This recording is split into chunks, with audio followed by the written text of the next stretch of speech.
Will Christians see the Antichrist? Or will the rapture occur before then? Imagine this: a world in chaos, people disappearing without warning, or perhaps the rise of a global leader who seems to promise peace, but turns out to be the most sinister force the world has ever known: the Antichrist. But what if everything we've believed about the rapture is built on a misunderstanding? Now, here's the big question. Will Christians see this figure before the rapture, or will we be caught up to meet the Lord before the Antichrist takes center stage? This isn't just about prophecy. It's about whether we're truly prepared for what's coming. What if everything you've been taught about the rapture is completely wrong? If that's true, then millions of Christians could be completely unprepared for what's coming. And we don't have much time left to figure it out. Today, we're diving deep into one of the most debated topics. Buckle up, because this is going to be a wild ride through scripture, theology, and even history. We're about to go down a road that many won't want to follow, but we have to. By the end of this, you might just rethink everything you thought you knew about the end times. Could Christians actually witness the Antichrist before being taken up? If the rapture is real, then why did the early church never teach it the way we do today? Stick with me, because what I'm about to reveal might shock you. Well, now I'm looking at some of the big questions where Christians often have very different opinions. Will Christians go through the big trouble? And will Christians become martyrs? Is the idea of a secret rapture even biblical, or is it a modern invention?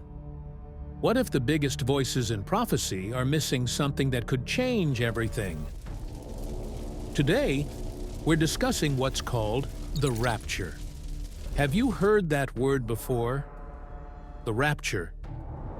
What if the biggest prophecy teachers today are missing something crucial? In just a moment, we're going to look at one of the most overlooked parts of the Bible, one that changes everything. That word actually comes from a Latin word, rapto, which means to be snatched up.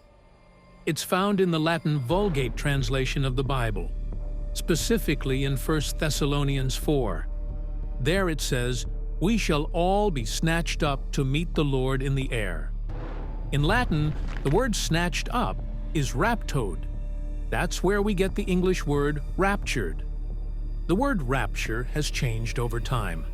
Originally, it meant being physically snatched up, but nowadays people use it to mean being emotionally overwhelmed. You might hear someone say, "I'm in raptures over this," when they are excited or in love. Let's forget about how the word has changed for now. Many believe in the rapture in the sense that we shall all be caught up to meet the Lord in the air. The real question isn't whether you believe in the rapture, but rather when you believe it will happen. Does Revelation warn us that believers will go through the Great Tribulation? When in the timeline of events laid out in Revelation, do you think it will occur? Many Christians would disagree with me when I say that the only escape from the big trouble will be through martyrdom. There is a popular teaching that says all Christians will disappear and be snatched up secretly before the big trouble even begins. This idea is called the secret rapture. If the secret rapture was a deception, how many would actually be prepared for what's coming? And that's the danger, believing in an escape that may never come. Because what if the real test is still ahead? The secret rapture has some big implications. The biggest one is this: if the secret rapture happens before the big trouble starts, then we won't know when the big trouble begins, because we'll already be gone. This means the next event we're waiting for would be the secret rapture. Some call this the any-moment theory of the Lord's return. It's the idea that Jesus could come back tonight, or at any time. Why did early Christians never preach about a secret rapture before the 1800s? You might be surprised to learn that the rapture wasn't taught in Christian history until the 1800s. So where did it come from? Maybe we've been waiting for the wrong signs.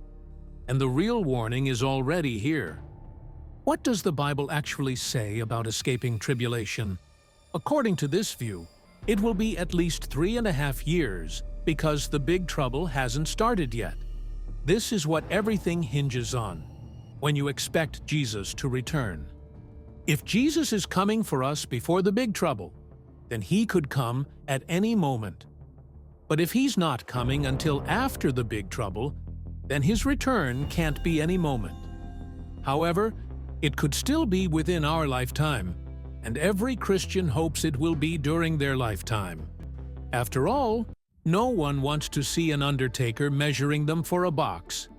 I hope Jesus comes back before I die, but I don't think it will be tonight. That's the big difference. Now, this teaching about a secret rapture of the church before big trouble happens is pretty new. It's only been around for about 160 years. Before that, there was no sign of it at all. If the rapture happens before the Antichrist, why does Paul say believers will see him first? Some people believe we won't be here for the Antichrist, but Paul says otherwise. We assume we'll have time to figure it all out. But what if time is running out? Is it possible that many Christians have been misled about what meeting the Lord in the air truly means? There's another division that some people make. They say the destiny of Jews and Christians is separate forever. They believe Jews will live on earth, while Christians will live in heaven. But I think this idea is wrong. It separates Jews and Christians forever. Why do so many churches teach the rapture as an escape plan? Some people even say God has two different groups of people: Jews as his earthly people and Christians as his heavenly people. This belief leads to another division. They split the second coming of Jesus into two parts. First, they say there will be a secret coming for the saints. Then later, there will be a public coming with the saints. In this view, Jesus secretly takes the saints before the big trouble happens. Then a few years later, he returns publicly with them. I think all these divisions are too much. But if people believe Jesus will come secretly first, they say he could come at any moment. If they believe he comes after the big trouble, then he can't come right now but could come during our lifetime. Today, we're going to focus on this last part of teaching, but I want you to know it's part of a whole system for interpreting the Bible. Let's focus on this third part. Most books about the second coming today are written with this view in mind. Hal Lindsey is one of the most popular writers on this topic. You may have heard of his book, The Late Great Planet Earth, because most books and preaching about the second coming use this point of view. Many Christians think it's the only way to understand it. But that's a problem. It has made some Christians stop talking about the second coming altogether. They've stopped thinking about the future because they've only heard this one way to explain it. And to me, that's very sad. So, this teaching says there are two comings: a private rapture for the saints and a public coming with the saints, with a gap in between where the big trouble happens. This teaching has two main results. First, it says Christians won't go through the big trouble. That means chapters 6 to 19 of Revelation are not about Christians at all. They are only something for us to be curious about. They don't have any real message for Christians. How can believers prepare for what's coming if they've been told they won't be here for it? If deception is coming, then only those rooted in truth will stand firm. This part of the Bible is mainly important for people who will be on earth at that time, especially the Jews. Because of this, the middle part of Revelation doesn't seem to matter much to Christians today. Honestly, it makes me wonder why Jesus even told us about it. What good does it do for Christians to know what others will go through? Do you see what I mean? The only answer I've heard from some people is that these chapters are supposed to scare non-believers into believing. But I don't think that's the purpose. Revelation is written to the 7 churches, so why would it suddenly become something to scare people? The next big idea is about the rapture. the moment when Christians will be taken up to meet the Lord in the air. People say this is the very next event on God's calendar. They also say there's nothing else that has to happen before it takes place. These are really big claims, and we need to talk about them. Now, I have to say, this view is very appealing. Have you heard the word eschatology? It means the study of end times. Well, this view turns eschatology into escapology, about escaping. Studying Revelation becomes all about how to get out of trouble. It's comforting to think Christians won't have to face any of these problems. That's why this view is popular.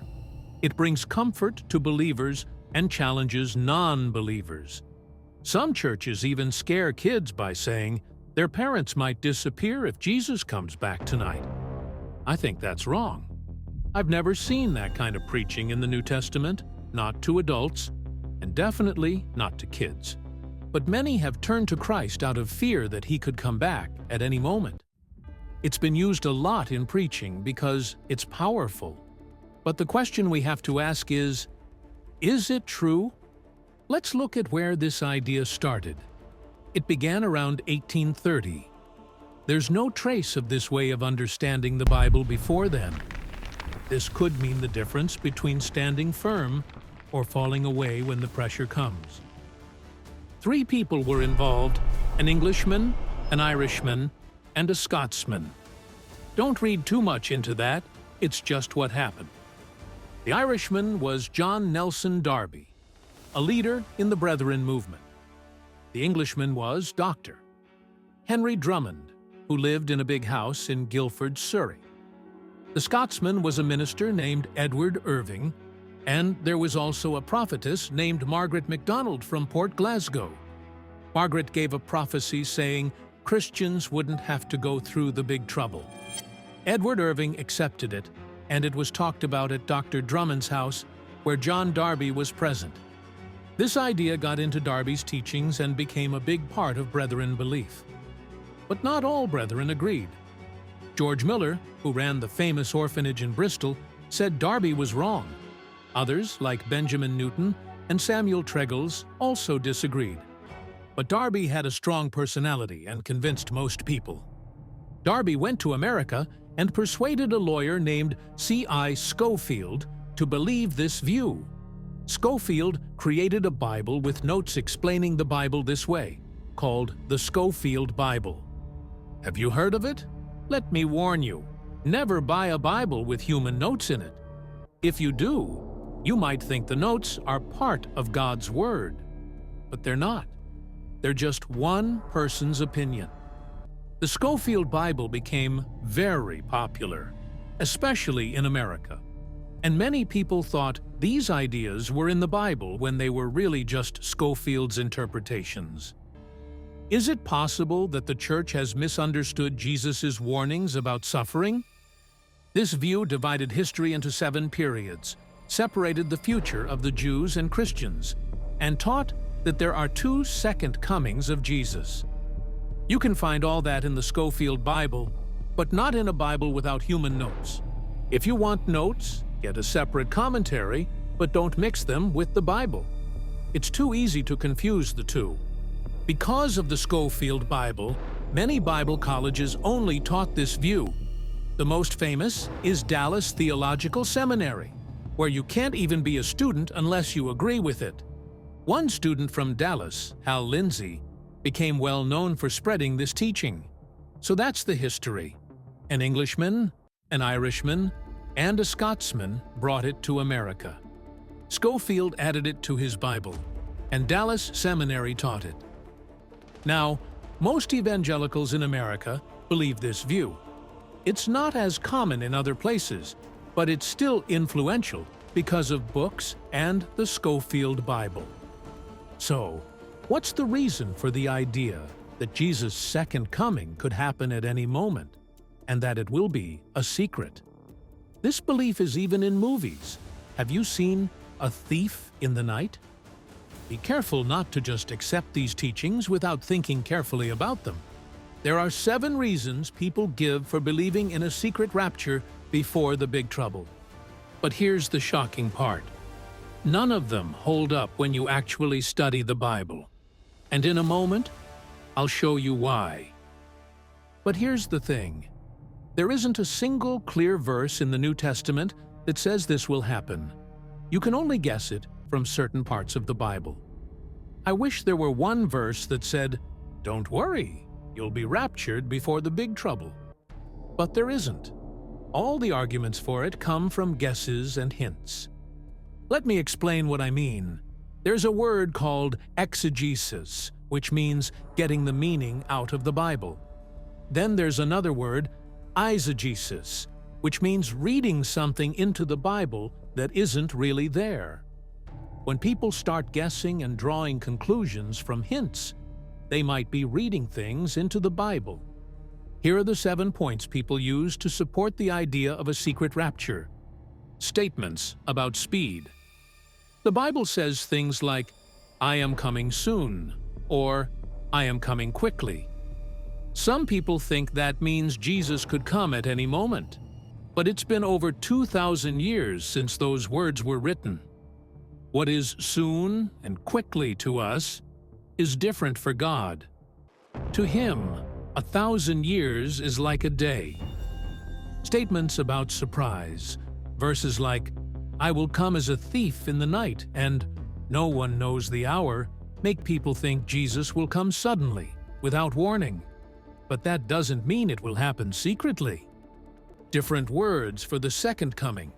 Words like parousia coming, apocalypsis revealing, and others are used in the Bible. Dispensationalists say these words describe separate events, like Jesus coming for the saints and then with the saints.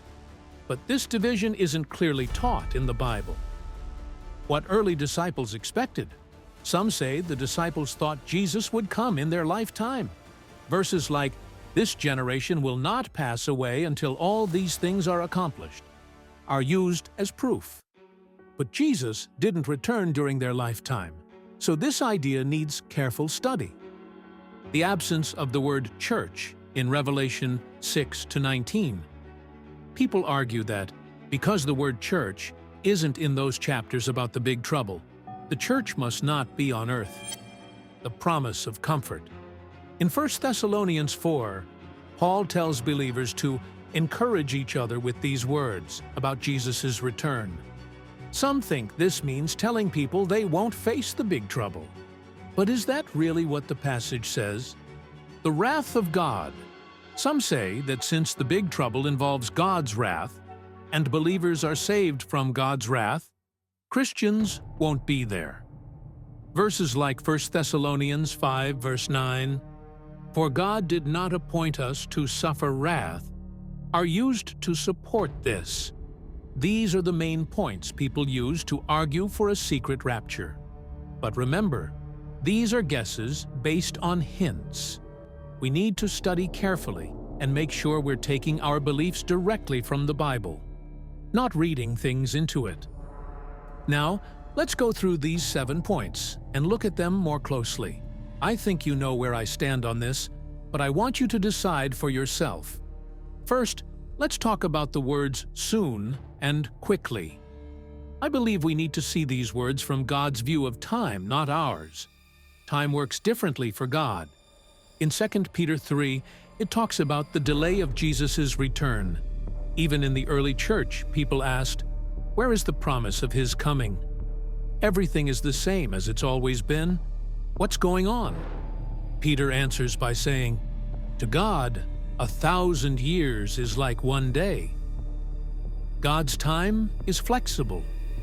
Einstein once explained the idea of time like this: 1 minute sitting on a hot stove feels much longer than 1 hour talking to someone you like. That's how time feels to us, but God sees it differently. A day can feel like 1,000 years to Him, or 1,000 years can feel like a day. So, from God's perspective, Jesus has only been gone for a couple of days. The Bible looks at time from God's view, not ours. But Peter also says we should thank God for this delay, because it gives more people a chance to repent and be saved. God's love is the reason for the wait. James tells us to learn patience like a farmer who waits for the harvest. He says we must wait for Jesus' return in the same way, slow but sure. St. Bernard once said, "This is a long little while." That's a saint crying out for Jesus to return. So I don't think we can say that soon and quickly mean any moment. Next, let's talk about the surprise. Yes, Jesus said, "I'll come like a thief in the night." People will be caught off guard. But in 1 Thessalonians 5, it says believers won't be caught off guard. The surprise is only for the world. Believers will be alert and watching because they are children of the day, not the night. They will see the signs of His return. This is an important point. In the New Testament, surprise about Jesus' return is aimed at two groups: unbelievers and sleepy believers who aren't paying attention. They'll be caught off guard. But believers who are alert won't be surprised. Jesus isn't coming to rob those who are ready. When Jesus says, "Watch," it doesn't mean you should always stare at the sky. That wouldn't make sense. I once met a girl who spent all her time in a cemetery because she wanted to be there when the saints rose. She was becoming nervous and afraid. Instead, watch means to pay attention to the signs. Jesus told a story about a man who heard a burglar was coming. The man stayed awake, saw the signs, and was ready. Jesus is saying, if you stay alert, you'll see the first signs of my return. So that argument about surprise doesn't hold up. Now, let's talk about language differences. There are three Greek words used: parousia, epiphany, and apocalypse. Parousia means to arrive. For example, when an army arrives to liberate or a king arrives for a visit, that's a parousia. If you saw the queen arrive at an event, that would be a parousia. Epiphany means to appear as you are. The queen might arrive in a simple outfit, and you wouldn't recognize her as the queen unless you knew. But if she wore her crown and robes, you'd know. That's an epiphany, an appearance in full glory. Apocalypse means unveiling, making what was hidden visible. It's like when the truth about someone's character is suddenly revealed for all to see. All three words describe Jesus' return. They are used interchangeably in the New Testament. You can't say one is about His arrival and another about His glory. They all describe the same event. Now, how do we reconcile coming for His saints and coming with His saints? It's simple. Parousia means to go out and meet a visitor and then come back with them. If the queen flies to a city, the dignitaries go to the airport, greet her, and escort her back into the city. That's what parousia means. We'll meet Jesus in the air before He touches the earth. We'll go to meet Him and then accompany Him back. So He comes for His saints and with His saints at the same time. That's the picture the Bible gives us. Finally, did the early church expect Jesus to return at any moment? This is a key part of the idea that Jesus could return at any time. People say the New Testament church believed this. Let's explore that next. Let's take a look at the New Testament. Jesus said, "You shall be my witnesses to the ends of the earth." Now, do you think those people who were told to spread the gospel everywhere believed Jesus would come back at any moment? When would they have time to do it all? It's clear they needed time before He came back. Next, Jesus predicted Peter's crucifixion. He told Peter it would happen when he was old. So, how could Peter think Jesus would come back at any moment? Jesus was clearly telling Peter, "You will die in old age before I return." That's why Peter asked Jesus, "What about John?" Jesus answered, "Peter, that's none of your business. But if I will that he stays alive until I come back, that's none of your business." John even explains this in his gospel. He says Jesus used the word if because there was a rumor in the early church that John would live until Jesus returned. John makes it clear that's not what Jesus meant.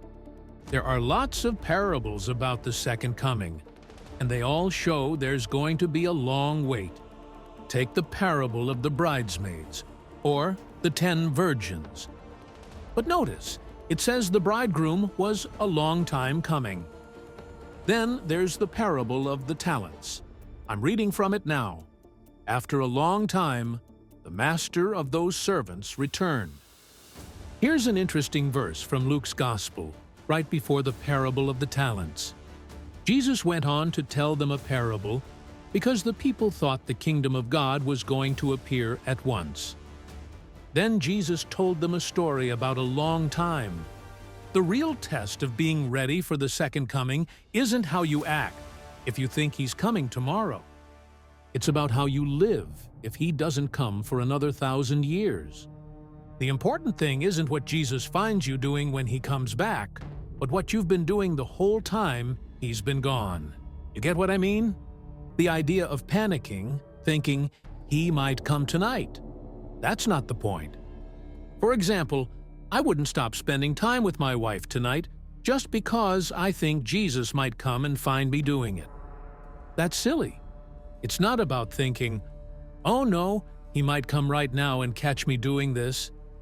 It's about knowing that when he does return, he'll ask, what have you been doing while I was away? You see the difference? It's not about those who think he's coming tonight, but about those who live knowing he'll ask them how they've been living. So, when we add all this up, we can see Paul's correction to the Thessalonians. The Thessalonian Christians thought the day of the Lord had already arrived because someone forged a letter in Paul's name. Paul wrote his second letter to fix this. He said, Jesus can't have come back yet because the man of lawlessness must appear first. Paul is telling believers, you'll see the Antichrist before you see Christ. And the Antichrist will show up during great trouble. Will the Antichrist really deceive even the elect? Now, it's true that the early Christians hoped Jesus would return in their lifetime. Paul hoped for it, and so do I. But the New Testament doesn't show that anyone thought it would happen at any second. Now, let's talk about something else. The absence of the word church from Revelation 6 to 19 and Matthew 24, which cover the same time period. Why isn't the word church in those chapters? Here's the thing. Both Matthew 24 and Revelation 6 through 19 are written to disciples, not to sinners. Revelation is addressed to the 7 churches in Asia, to believers. So why would Jesus give all this information to people who wouldn't need it? It doesn't make sense. It's not so we can say to the world, good luck, I'm fine. I can't believe Jesus would want us to think like that. Oh, you poor people. You're going to go through all this trouble, but I'll be out of it. That doesn't sound like Jesus at all. What he actually said is, I have told you ahead of time, so that your heart may not be troubled. Watch that no one deceives you. I've told you ahead of time.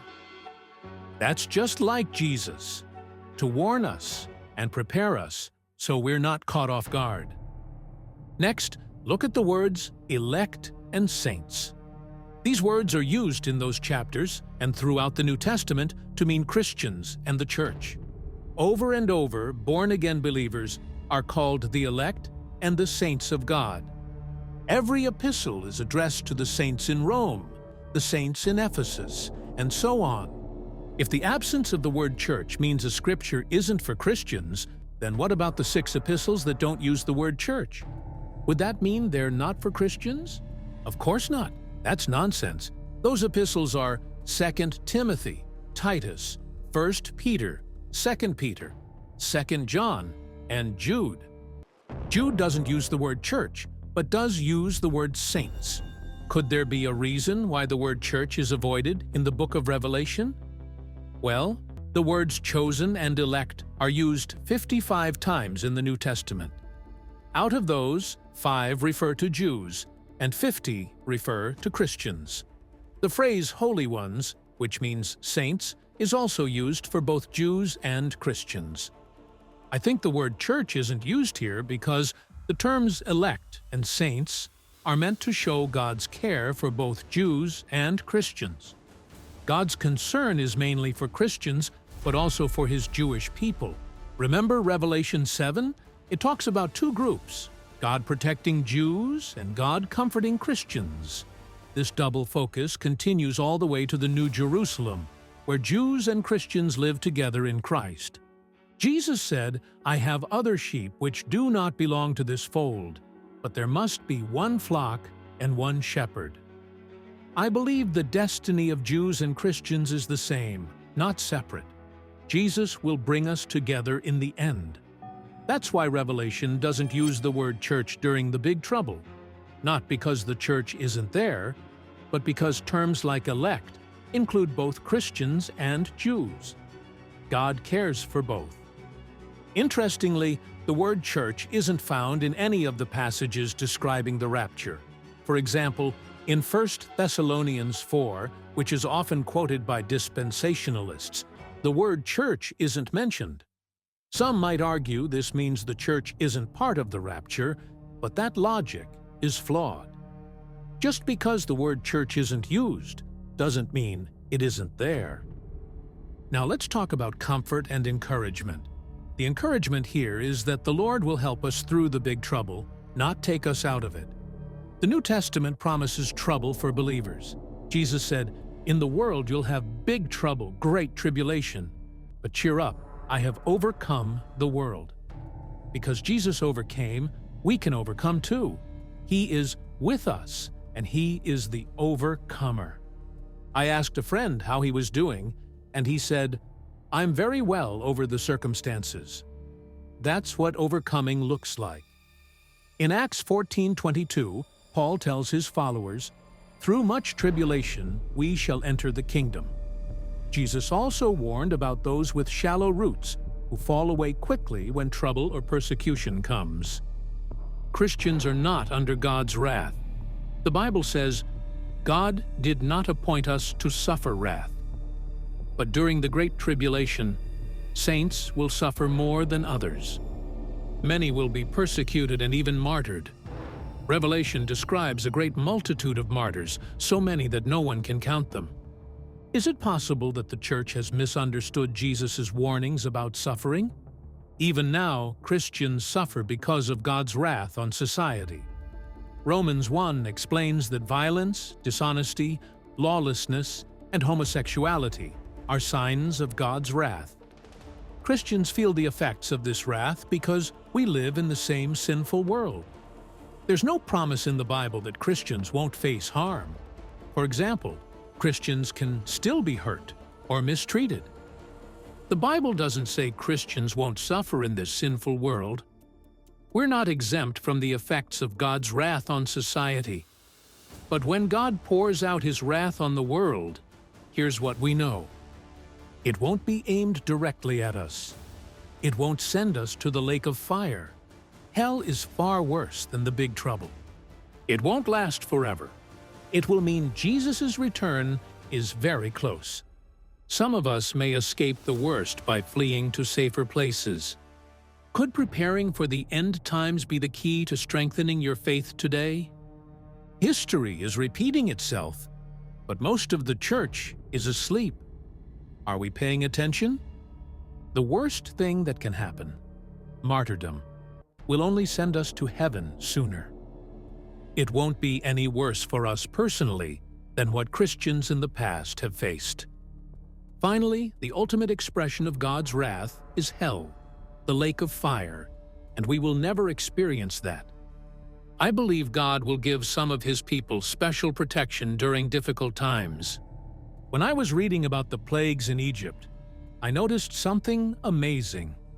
Over and over, God told the Jewish people, "I will make a distinction between you and the Egyptians." None of the plagues touched His people. Isn't that incredible? In Revelation 3:10, God gives a promise to one of the faithful churches in Asia. "Since you have kept my command to endure patiently, I will also keep you from the hour of trial that is going to come upon the whole world, to test those who live on the earth." Notice the words in this promise. God doesn't say, "I'll take you out of it." Instead, He says, "I'll keep you in it." That means there are special promises for those who stay strong in their faith. It's not about escaping every hardship, but being protected from the worst of it. The truth is, those who live through it may suffer more than those who die for their faith. Now, let me explain something important. There are 4 different views about the key big trouble, what many call the Great Tribulation. These views can be confusing, but I'll do my best to make them clear. Pre-tribulation view. This view says all Christians will be taken out of the world before the Great Tribulation. It's often called the secret rapture. Mid-tribulation view. This view says Christians will be taken out of the trouble in the middle of it, after the seals and trumpets, warnings, but before the bowls of wrath are poured out. Partial rapture view. This one is a bit different. It says only the Christians who overcome will be taken out before the big trouble. Those who don't overcome will have to go through it. But this view doesn't make sense to me. How can someone prove they are an overcomer before the big trouble happens? Post-tribulation view. This is the one I hold to. It says Jesus will return after the Great Tribulation. This has been the belief of the church for most of history, up until about 200 years ago. Back then, the other views started gaining popularity. Now, have I explained those views clearly? I hope so. The post-tribulation view isn't the most common today, but I see a shift back toward it in many places. Don't let this divide us as Christians. Some churches insist you must believe one specific view to be a member. But since none of this has happened yet, it seems wrong to break fellowship with other Christians over it. Whether you're pre, mid, post, or partial, I want to have fellowship with you. This isn't a reason for division. I'd rather prepare people for trouble than give false hope. We assume persecution is something that happens elsewhere. But what if it's coming for all believers? Could preparing for the end times be the key to strengthening your faith today? I'd rather tell people to get ready for hardship and have them be pleasantly surprised if they don't face it, than tell them they won't face it and have them be shocked when it comes. Do you understand? What if Jesus never promised an escape, but instead promised strength? We are getting ready for hard times. This is our training for the tribulation. The greatest lie the enemy ever told was convincing people they had nothing to worry about. If everything we've been taught about the end times is wrong, then the time to wake up is now. Have you ever stopped to ask yourself, what would I do if my faith was tested beyond what I thought I could handle? Would you stand firm? Or would the weight of the trial make you question everything? Because, here's the truth. Trials aren't just obstacles, they're opportunities. And what you do in those moments can define your faith forever. Stay with me, because the answer may not be what you expect. There's a story in the Bible about a man named Job, a man who had everything: wealth, family, and faith. But one day, he lost it all.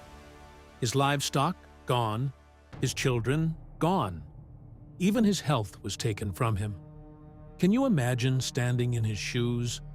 The overwhelming loss, the unbearable pain? And yet, Job said, "Though he slay me, yet will I trust in him." Now, you might be thinking, that was Job. I'm not Job. But here's the thing. Trials don't just happen to people in ancient stories. They happen to all of us. The question is, What will you do when your faith is put to the ultimate test? In the Gospel of John, Jesus said, "In this world you will have trouble, but take heart. I have overcome the world." Notice, he didn't say, "You might have trouble." No, he said, "You will." It's not a matter of if trials will come. It's a matter of when. But here's the good news. Every trial carries the seed of transformation. And sometimes it's in the darkest valleys that we find the greatest light.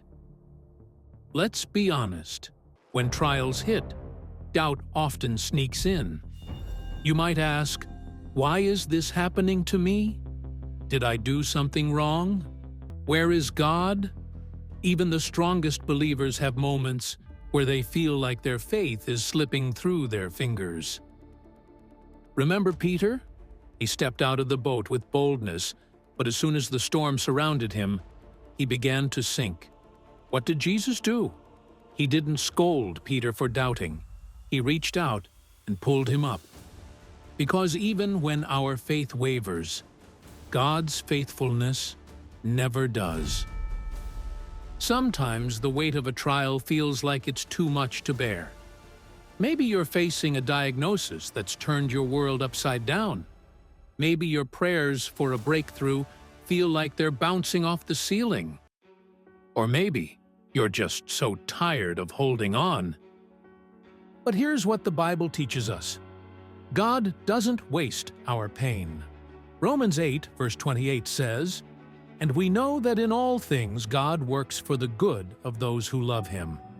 Yes, even in the pain, God is working. Even when you can't see it, He's there. Let's be real. Sometimes life's trials aren't massive storms. Sometimes they're just the little things piling up until you feel like you're about to break. Like when your toddler decides to decorate the walls, your car breaks down, and you spill coffee on your shirt, all in the same morning. But even in those moments, God is teaching us something. Maybe it's patience, maybe it's gratitude, or maybe it's just learning to laugh at ourselves and trust that tomorrow is a new day. The truth is, we don't have to face our trials alone. In fact, God often does His best work when we're at our weakest. Paul understood this when he said, "For when I am weak, then I am strong." It's not about pretending to be okay. It's about leaning on God's strength when we feel like we have none. The Bible compares trials to a refining fire. 1 Peter 1 verse 7 says, "These trials will show that your faith is genuine. It is being tested as fire tests and purifies gold." Just like gold, your faith becomes stronger and purer when it's tested. And here's the beauty of it. When you come out on the other side, you're not just stronger, you're a living testimony of God's faithfulness. So, the next time you face a trial, remember this. It's not the end of your story.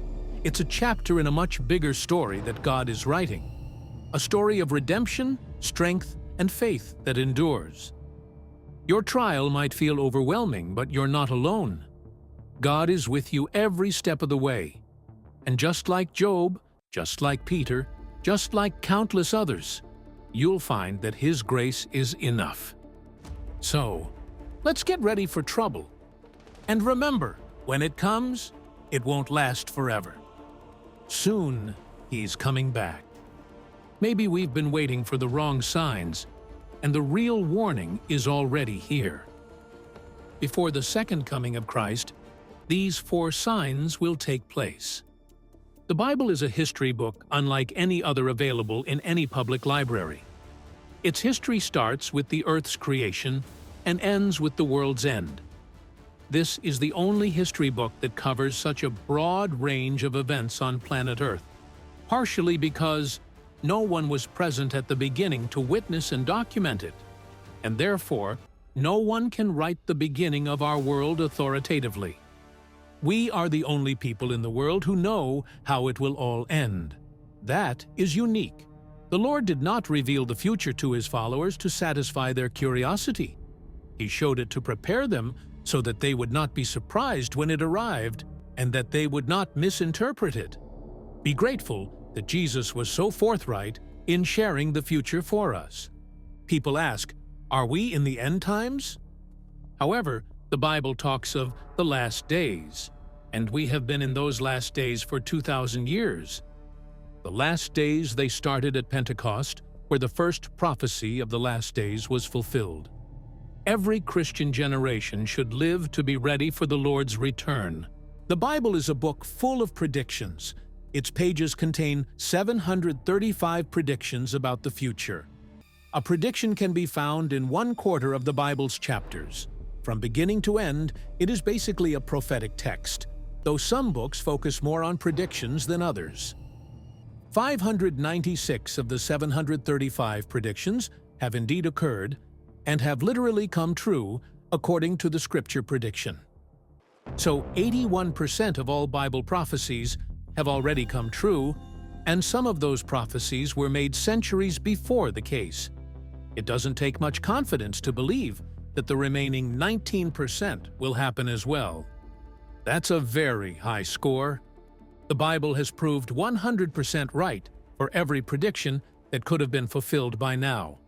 Of the rest, most of them are concerned with the actual return of Jesus and what follows after that. How many of these predictions remain to come true before Jesus returns? The answer is about 20, and we watching to see those happen first before we look for the Lord's return. Jesus told us to watch and pray. What do we watch? We cannot stand still and watch the clouds to wait for him to appear. That is not what he meant. He meant, keep an eye on what's going on in the world and see what signs I gave you to help you prepare. Signals are the signs. So, let's look at Matthew chapter 24, where the disciples asked him, "What will be the signs or signals of your return? What would we do if we don't know when it's going to happen?" To their inquiry, Jesus gave a direct and unambiguous answer. We can thank God that he responded in such a straightforward manner. In the book of Revelation, he gives a much more detailed and comprehensive response, but here he gives a rundown of the signs that will precede his arrival. The disciples approached Jesus secretly as he was seated on the Mount of Olives. Matthew 24, 3-36. Later, Jesus sat on the Mount of Olives. His disciples came to him privately and said, "Tell us, when will all this happen? What sign will signal your return and the end of the world?" Jesus told them, "Don't let anyone mislead you, for many will come in my name, claiming, 'I am the Messiah.' They will deceive many. And you will hear of wars and threats of wars, but don't panic. Yes, these things must take place, but the end won't follow immediately. Nation will go to war against nation, and kingdom against kingdom. There will be famines and earthquakes in many parts of the world. But all this is only the first of the birth pains, with more to come. Then you will be arrested, persecuted, and killed. You will be hated all over the world because you are my followers, and many will turn away from me and betray and hate each other. And many false prophets will appear and will deceive many people. Sin will be rampant everywhere, and the love of many will grow cold. But the one who endures to the end will be saved. And the good news about the kingdom will be preached throughout the whole world, so that all nations will hear it. And then the end will come. The day is coming when you will see what Daniel the prophet spoke about, the sacrilegious object that causes desecration standing in the holy place. Reader, pay attention. Then those in Judea must flee to the hills. A person out on the deck of a roof must not go down into the house to pack. A person out in the field must not return even to get a coat. How terrible it will be for pregnant women and for nursing mothers in those days. And pray that your flight will not be in winter or on the Sabbath. For there will be greater anguish than at any time since the world began, and it will never be so great again. In fact, unless that time of calamity is shortened, not a single person will survive. But it will be shortened for the sake of God's chosen ones. Then if anyone tells you, "Look, here is the Messiah," or "There he is," don't believe it. For false messiahs and false prophets will rise up and perform great signs and wonders so as to deceive, if possible, even God's chosen ones. See, I have warned you about this ahead of time. So, if someone tells you, "Look, the Messiah is out in the desert," don't bother to go and look.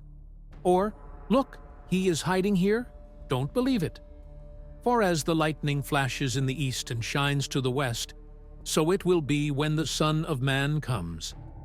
Just as the gathering of vultures shows there is a carcass nearby, so these signs indicate that the end is near.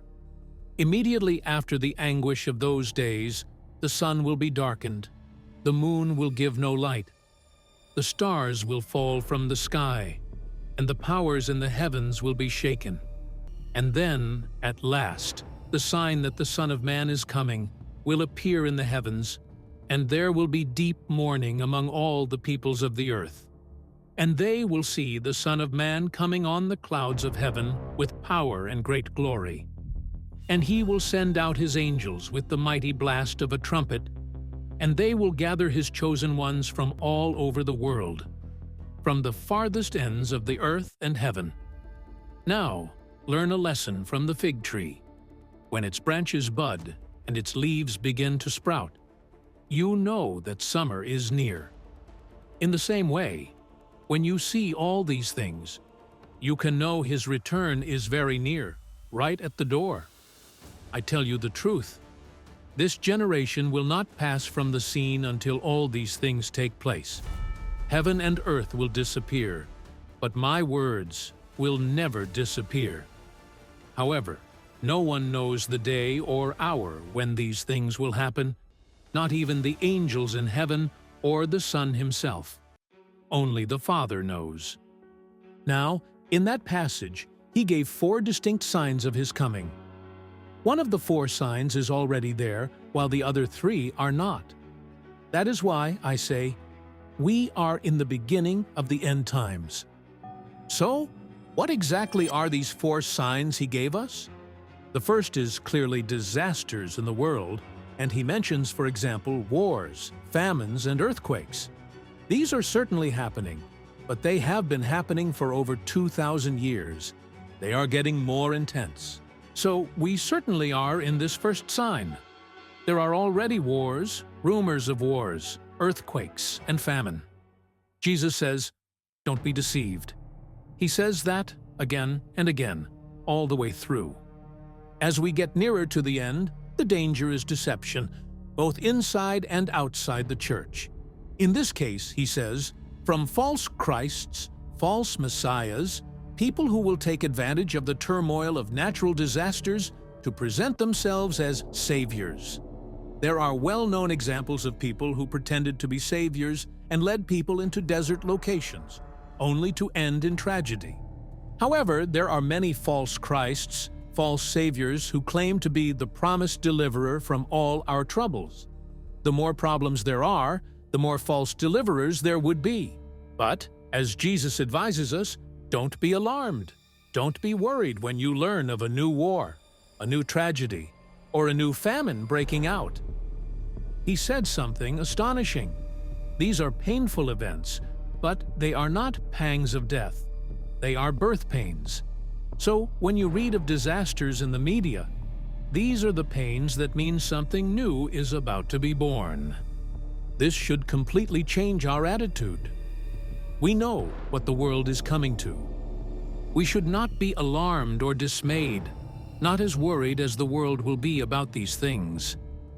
Disasters in the world are the pain of birth in a new world that is to be born. Therefore, we are very different. We have sympathy for those who are suffering disasters, and hopefully we express it in help. But in our hearts, we are not alarmed. we are hopeful. We are looking for a new birth of a new world, and therefore, we are not dismayed or depressed by all the problems in the world. In short, Jesus' advice to us would be not to panic, not to be disturbed, but even to rejoice and say, "These are all signs of something new happening." The second sign of his coming is not in the world, but in the church. Disasters in the world are the first sign. The church, not the world, is the second sign of his coming. The first warning is disasters around the world. The second is changes in the church. Just as he divided the first sign into three parts, wars, earthquakes, and famines, he divides the second sign into three parts, all of which occur within the church. The first is persecution, that we will be hated in every nation. The second aspect of this sign would be a significant reduction in the church's size. Most people's love will grow cold. When the whole church is under strain, many nominal Christians, if not all true Christians, would leave. Under the burdens of universal persecution, their love would grow cold. That's a very depressing sign. The big surprise in the third part of the sign is that the gospel will be preached to every racial group. The third part of the sign is that the gospel will be proclaimed. A smaller, purified church would have a greater impact on the planet. That is exactly what Jesus is implying. False prophets can be a source of deceit in all of this. We are aware of the teachings of false prophets. When there is no peace, they teach peace. Rather than being a source of challenge, their message is one of comfort. "It's all right. It won't happen," they'll say. "All is fine. Everything is fantastic. The church is in good hands." That is a false prediction. They may be to blame for the large number of people who would leave the church at that time. Now, Jesus' advice is to keep going. Don't give in to these false prophets. Whoever perseveres to the end will be saved. When that sign occurs, when all aspects of the church are despised by the world, that is Jesus' advice to all Christians. Why should that be the case? The answer is that wheat and tares grow together, and the closer they get to full maturity, the more tension there will be between them, so it's only natural that Christians will be under a lot of pressure in the end. Christians are social misfits, so there would be hatred. This world does not belong to us. Our citizenship is in the heavenly realms. We are unique, and it is because of our uniqueness that hate can arise. Since Jesus was so different from everyone else, he drew hate against himself. John 15:19. If you were of the world, it would love you as its own. Instead, the world hates you, because you are not of the world, but I have chosen you out of the world. It's not fun to be despised. Third sign. That takes us to the third sign of the end times, which is Jerusalem's distress. Geographically, it will be very limited.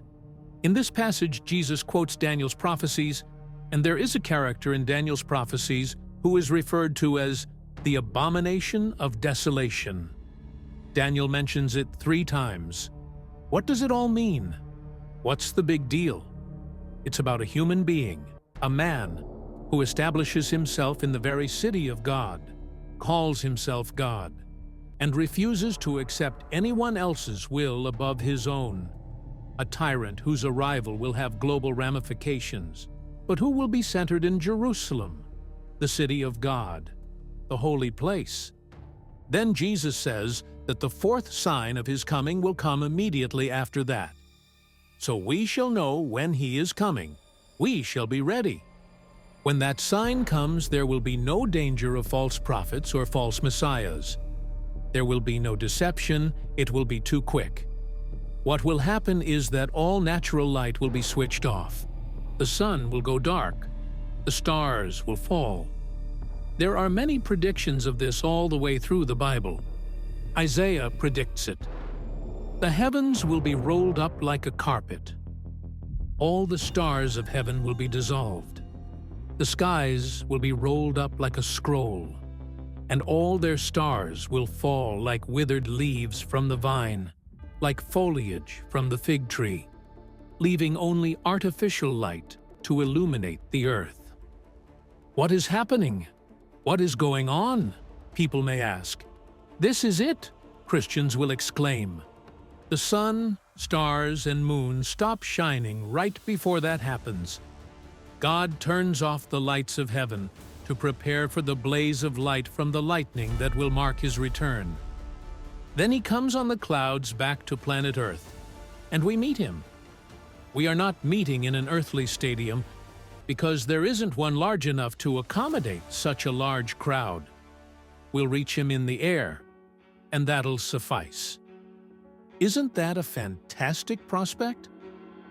When you see all these things, you know he is at the gates, just about to walk through, he says. Then Jesus gives a very simple statement about a fig tree, and this is where many Christians have gone astray. He says, "Now learn this lesson from the fig tree. As soon as its twigs get tender and its leaves come out, you know that summer is near." Jesus is telling us that when you notice all these events happen, you know that we are there. Now that analogy of the fig tree is not an allegory. It is a straightforward analogy from everyday experiences such as Jesus often presented in his teaching. You see the fig tree doing this? You say the summer is coming, and it will come. In the same style, when you notice these 4 signs, you know that summer is coming. Sadly, people have read it as an allegory. When the Son of Man returns, it will be like it was in Noah's day. In those days before the flood, the people were enjoying banquets and parties and weddings right up to the time Noah entered his boat. People didn't realize what was going to happen until the flood came and swept them all away. That is the way it will be when the Son of Man comes. 2 men will be working together in the field. One will be taken, the other left. 2 women will be grinding flour at the mill. One will be taken, the other left. So you too must keep watch, for you don't know what day your Lord is coming. Understand this: if a homeowner knew exactly when a burglar was coming, he would keep watch and not permit his house to be broken into. You also must be ready all the time, for the Son of Man will come when least expected. A faithful, sensible servant is one to whom the master can give the responsibility of managing his other household servants and feeding them. If the master returns and finds that the servant has done a good job, there will be a reward. I tell you the truth, the master will put that servant in charge of all he owns. But what if the servant is evil and thinks, "My master won't be back for a while," and he begins beating the other servants, partying, and getting drunk? The master will return unannounced and unexpected, and he will cut the servant to pieces and assign him a place with the hypocrites. In that place, there will be weeping and gnashing of teeth. Matthew 24:37-51. In the remainder of this sermon, Jesus goes on to 3 parables, which are the wise virgins whose lamps were still burning when the bridegroom came, the foolish bridesmaids whose lamps had gone out, and the parable of the wise and foolish virgins. They had gone away to try to get some oil, but they had missed the bridegroom's arrival, and thus were unable to attend the wedding. Then he moved on to the parable of the talents, in which some people received 10 talents, others 5, and then someone received none. The master left and returned, asking, "Now, what have you done with the talents I've left with you?" "I've got another 10, the man with 10 said. "I've got another 5, the man with 5 said. "I haven't done anything about it," said the man who had 1. "I buried it because I know you're a hard man who reaps where he hasn't sown and wants payment from me." What a horrible thing to say. We look at what Jesus said and what the Master said to him after that. The final passage is not a parable, but rather a straight prediction involving an analogy of sheep and goats. He finished that parable with dividing nations, everybody, and telling them why he divided them. Because those who are on his left hand are those who ignored Christ in Christians. Insofar as they didn't help the least of these, his brothers, they were doing it not to him. But to the people on his right, he said, "You saw Christ in my brethren, and inasmuch as you did it to the least of these my brethren, you did it to me." He is not dividing people into those who did philanthropy and those who didn't. The key is the meaning of the word brethren. When Christ said brethren, he always meant his own followers, "Go and tell my brethren that I have risen from the dead." In the teaching of Jesus, brethren is a key word. It means those who follow me. He is simply saying, whatever you have done to Christians, or not done for them, was done to me, or not for me. Their attitude toward Christ is revealed by their attitude to Christians, and that is the principle on which they are divided. Now let us consider all that we have seen in the passage. First, there is a warning that nobody has God's diary, that not even Jesus knew the date of his return. Angels didn't know it, and no man knew it. We should have a healthy ignorance of the date of his return. Nearer the time, as we watch for the signs, we will know. Mark 13:32. No one knows about that day or hour, not even the angels in heaven, nor the Son, but only the Father. Did you notice that one word appeared in all three parables? The parable of the home, the parable of the virgins, and the parable of the talents. The householder was a long time returning. The bridegroom was a long time coming. And the person who gave the talents was gone for a long time. He is looking for your faithfulness when he was away a long time. That is what he wants. He will say, "Well done, good and faithful servant. Enter into the joy of your Lord." There will be this separation in his coming between the faithful who have continued to do what he has left them to do, those who have every day remembered that he is coming back and who have kept to the job and endured the suffering and been his good and faithful servants, and those who, because he has not come soon, have fallen into bad ways. Their lamp has gone out, and they no longer shine for Jesus, and they have buried their talents. In the book of Proverbs, we are warned that where there is no vision, the people cast off restraint. Proverbs 29:18. NIV or perish, the KJV. There are two main objectives of the end-time church. God has in view as he brings about the restoration of the church. Let's look first at God's purpose to restore unity to the church, or bring the church into unity. The church has a task to complete before Jesus can come back.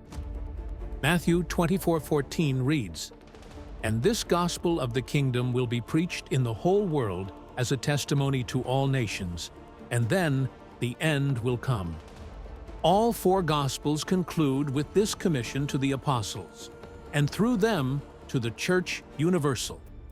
Disciples are to be made from every nation. It is God's desire and intention to have within His family humans from every tribe and language and people and nation. Revelation 5:9-7-9. Revelation 5:9. And they sang a new song, saying, "You are worthy to take the scroll and to open its seals, because you were slain, and with your blood you purchased for God persons from every tribe and language and people and nation." Revelation 7:9. After this I looked, and there before me was a great multitude that no one could count, from every nation, tribe, people, and language, standing before the throne and before the Lamb. They were wearing white robes, and were holding palm branches in their hands. Let us examine the Great Commission of Jesus Christ to his disciples after his resurrection. Jesus came and spoke to them, the disciples, saying, "Then Jesus came to them and said, 'All authority in heaven and on earth has been given to me. Therefore go and make disciples of all nations, baptizing them in the name of the Father, and of the Son, and of the Holy Spirit, and teaching them to obey everything I have commanded you. And surely I am with you always, to the very end of the age.'" Matthew 28:18-20. There is a critical word here, therefore. We must never ignore the word therefore when we find it in Scripture. When you find a therefore in the Bible, you need to ask what it's there for. Jesus says, "All authority has been given to me. Go therefore." Why therefore? The authority was given by God the Father to Jesus the Son after his death and resurrection. Jesus in turn here transmits that authority to his disciples. In other words, he is saying, "All authority was given to me. Now you go and exercise that authority on my behalf. The authority is vested in my name. As you go in my name, you have my authority." Authority is only effective when it is exercised. A man can have authority and never use it, and nobody would ever know that he had that authority. So it is with the authority Jesus Christ has given us. It is given to us, but it is only useful if we use it. The only way the world will acknowledge the authority given to Jesus Christ as a result of his death and resurrection is for us, his followers, to exercise it on his behalf. Otherwise, the world is unaware of what Jesus has accomplished. It does not know that the Father has committed all authority to the Son. Only through our obedience to the commission of Jesus can the world ever be brought face to face with the fact that there is a King of kings, and a Lord of lords whose name is Jesus, and all authority is given to him. We are accountable for demonstrating this to the world. As we obey Jesus' order and carry his message, he will validate it with the spiritual signs he promised and testify to his own authority in the word he has committed to us. There is one other reason why he says, "All authority is given to me. Go, therefore." As a result, go, therefore. There are several areas where traveling is extremely difficult. There are governments on the planet that oppose or refuse to preach the gospel. Today, there are many locked doors. But Jesus responds, "If you will go and follow me, remember that I have the authority. If you speak to me about it, I'll open those closed doors for you. I'll find a path where there isn't one. I will make it possible for you to follow me, if you are willing to do so." The church's safety and progress are dependent on bold, optimistic outreach. That means not being afraid, not focusing solely on survival, and not hiding in a cave with some hoarded groceries. Bold, constructive outreach in obedience to the Lord is the path to safety and success. When we view the harvest from God's standpoint, we see that the initiative in world affairs is with the church. Seldom do God's people seem to realize that. The initiative is not about politicians, scientists, or military commanders, but about the people of God, the church. God will never allow the initiative to pass into other hands, while the church is here as the representative of his Son, Jesus Christ. Taja's second task is the unity in the church. We must have the right relationship with the ministries, the authorities that Jesus establishes in his church. This will set us in the right relationship with our fellow believers. We will then speak the truth in love. And as we speak the truth in love, under discipline and authority, we will cease to be spiritually dull infants. We are growing up into Christ. He is always the ultimate objective. We become members of this whole body, which is fitted and held together by what every joint supplies, where every individual part does its proper job. As a result, the body naturally grows out of its own inner resources and life. It achieves the building up of itself in love.